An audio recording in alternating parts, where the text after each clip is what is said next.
At the side of our studio, Nadia Massih with Media Watch. Good evening. Hello. Now then, preparations on the east coast of the US for Hurricane Florence, the arrival imminent, and further down in the Caribbean for Isaac. But another storm has been, well, taking the attention of Donald Trump today. Yes, that's right. I've been taking a look at some of the things Donald Trump has been saying on Twitter today to Hurricane Maria, which you may remember struck Puerto Rico devastatingly in November last year. Here's what he wrote on Twitter today. He said 3,000 people did not die in the two hurricanes that hit Puerto Rico. When I left the island after the storm had hit, they had anywhere between 6 and 18 deaths. As time went by, it did not go up by much.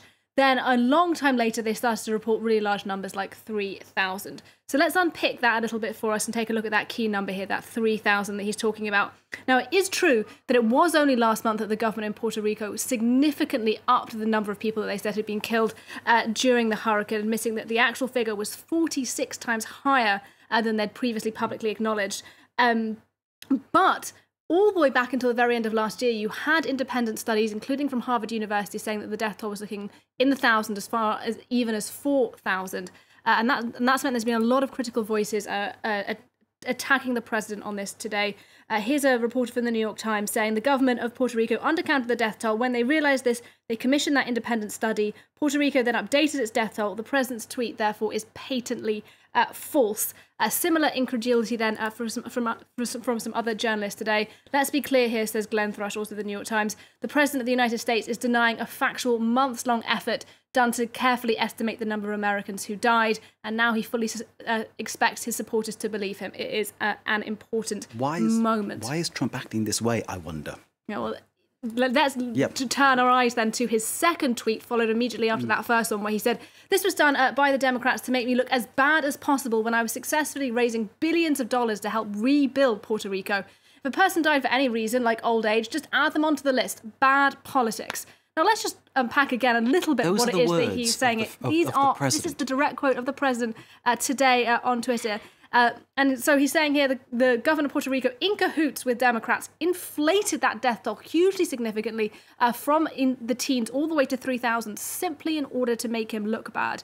And while if you want to be particularly kind to this US president, you can say that in his first tweet, perhaps he didn't have all the figures because, yes, the numbers did change over the course of the last year, but there is absolutely no evidence at all of some kind of democratic plot to use those numbers to undermine him. Cue, of course, then a flurry of furious tweets and articles showing that once again Donald Trump appears to be embracing, or if not indeed creating, an entire conspiracy theory in this case.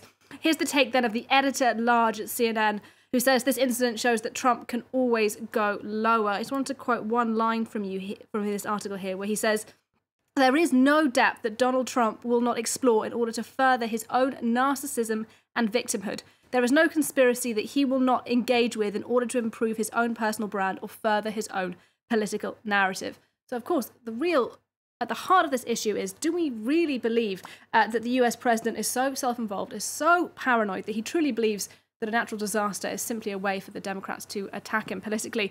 And here's the take then of Maggie Haberman, who's a journalist, again, it must be said, also at the New York Times. She's somebody who covered Donald Trump years ago, long before he was a presidential candidate. Is kind of thought to be someone who understands him personally very well. And she says, for those of you who are asking, does he really believe this? The answer is simply yes. Very sobering indeed.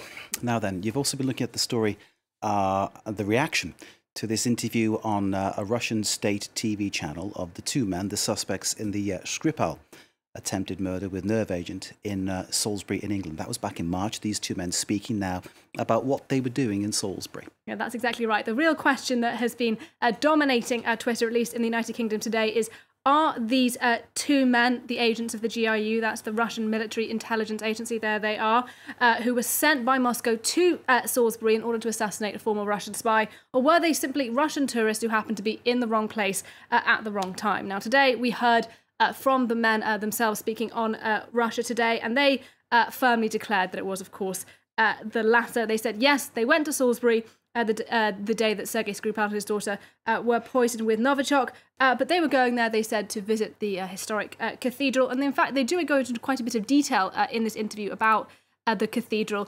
They say Salisbury's a wonderful town. It's famous all over the world for a cathedral with a 123-metre spire. And then they go on to say, in the course of this interview with the Russian state broadcaster, RT as it's now named, used to be Russia Today, and that snow significantly hampered their trip. And really, in a number of ways, their whole story is quite easy to debunk here, which is what people on Twitter have been doing mirthlessly today. Somebody here pointing out the route that these two gentlemen have taken, which doesn't bring them anywhere near the cathedral at all.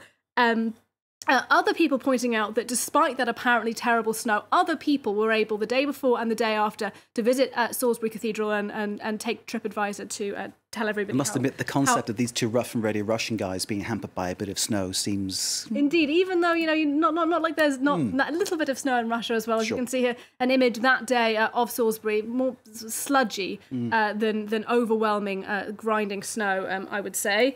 And then we have here someone who really kind of gets to the heart of it. So he says, we're expected to believe that these men flew from Russia to the UK to see Salisbury Cathedral and other attractions nearby. But when they arrived in Salisbury, they found the slush so bad they couldn't walk the last 0.7 miles of their 1,635 mile journey. Just wanted to then, people really poking fun at this idea on the internet all day today.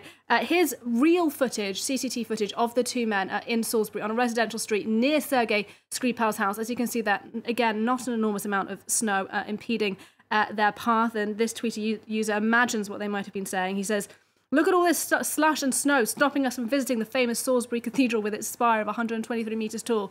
It's like Siberia, my friend. Again, there, an allusion to the snow. And indeed, more seriously, some analysts today have been at pains to point out that this story is so absurd, so poorly sketched out, that really it makes the United Kingdom's case far stronger. And those people who perhaps were quite sceptical of the arguments Theresa May's government have made have now been forced to say that clearly the Russian version of events doesn't stand up to much scrutiny. People asking why it is that Russia choose this alibi and what that says about the state of the GRU at the moment. So really big questions there as well, amid all the kind of debunking and the fun that could be had as well. Nadia, thank you very much indeed. Nadia Massih there with Media Watch. Kate with the business, thank you as well. And thanks to you for watching. Stay with us. More to come here live from Paris. Yeah, that snow thing is just really...